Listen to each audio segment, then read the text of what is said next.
आज हम लोग बात करने वाले हैं बिहार चुनाव के बारे में। बिहार में चुनाव है और राजनीति गर्म होते जा रहा है।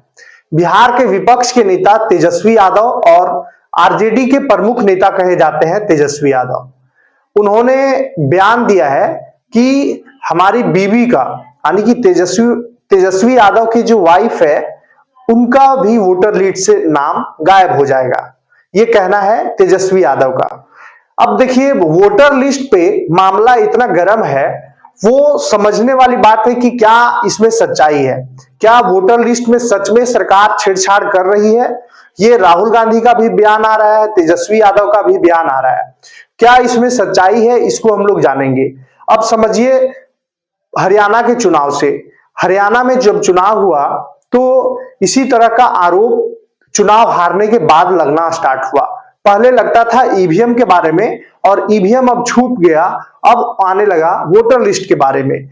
हरियाणा चुनाव हार जाती है, वहां से आता है कि हाँ ईवीएम, ये आपका वोटर लिस्ट में सरकार जो है वो छेड़छाड़ करती है और केवल तो केवल बीजेपी अपना समर्थकों को वोटर लिस्ट में नाम रहने देती है, बाद बाकी को नाम हटा देती है।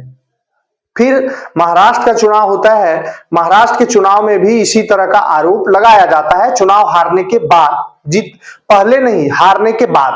लेकिन बिहार में थोड़ा अलग है। बिहार में चुनाव से पहले ये आरोप लगना स्टार्ट हो गया है कि election commission of India Bihar के वोटरों का लिस्ट से नाम जो है वो गायब कर रही है। इसमें कितना सच्चाई है ये तो आप समझ सकते हैं कि कोई भी एक सबूत तेजस्वी यादव हो चाहे राहुल गांधी हो आकर के नहीं दे पा रहे हैं। इवन आप समझ लीजिए कि तेजस्वी यादव अपनी पत्नी का 3 महीना पहले नाम जुड़वाते हैं, अभी तक कटा नहीं है, लेकिन मीडिया में बयान आने लगा कि मेरा नाम गायब हो सकता है। मरने से पहले भूत बनने का और इस तरह से जनता को गुमराह करके चुनाव जीतने का इंडिया में पॉलिटिक्स, इंडिया में राजनीति जो है वो इतना गंदा हो चला है। दूसरी बात कि अभी जब चुनाव है तो फ्रीबीज जो है, कोई बोलेगा कि हम बिजली फ्री कर देंगे, कोई बोलेगा कि हम आपका महीना का 10,000 देंगे अकाउंट में, आपको कमाना ही नहीं है। लेकिन मेरा एक पर्सनल मानना है कि फ्री की चीजें जो है वो आपको कोढ़िया बना दे सकता है, आपको जड़ से खत्म कर सकता है, आपको कमाने लायक नहीं रहने देगा, आपका मशीनरी जंग लगा देगा, आपका दिमाग जो है वो जकड़ जाएगा। इस तरह का फ्री का चीजें होता है।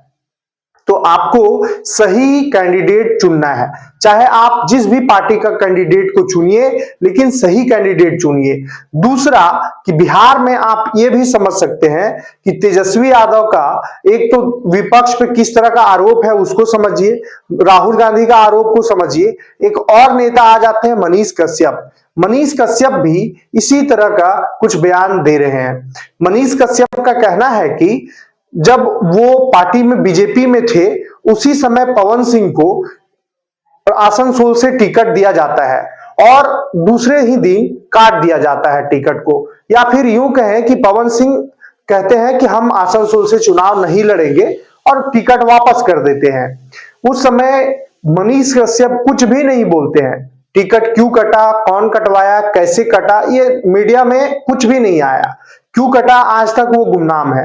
जब वो बीजेपी से हट जाते हैं तो अभी बोलते हैं कि कटवाया गया था, कौन कटवाया था, फलाना किया था, ढिमकाना किया था। तो ये देश का सबसे बड़ा विडंबना है और ये समझ सकते हैं कि ये गंभीर चुनौती से देश जूझ रहा है कि जब आप किसी पार्टी में रहते हैं तो उस पार्टी को बहुत अच्छा बताते हैं, जैसे निकल जाते हैं वैसे वो गंदा हो जाता है। जैसे जदयू और आरजेडी का गठबंधन होता है तो नीतीश कुमार बिहार के सबसे विकास पुरुष माने जाते हैं, सबसे ज्यादा विकास करने वाले मुख्यमंत्री हैं।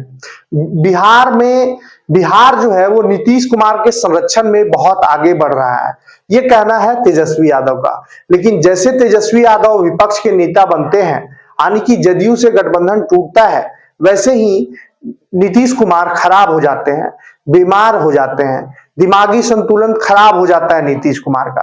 तो ये जनता को समझना होगा कि कितना बेकार का अफवाहें फैलाया जाता है और सच्चाई को दूर दूर तक रखा जाता है। जनता इस बात को समझ करके सही कैंडिडेट को, पार्टी कोई भी हो, अपने स्वेच्छा से आप वोट कीजिए, लेकिन सही कैंडिडेट को वोट कीजिए जो आपका काम आए, जो आपका सही में प्रॉब्लम को समझे कि हाँ प्रॉब्लम में है और इनका काम होना चाहिए, गरीबी दूर होना चाहिए। और जो नेता बरगलाने का ज्यादा कोशिश करेंगे उन पर ध्यान दीजिए। धन्यवाद।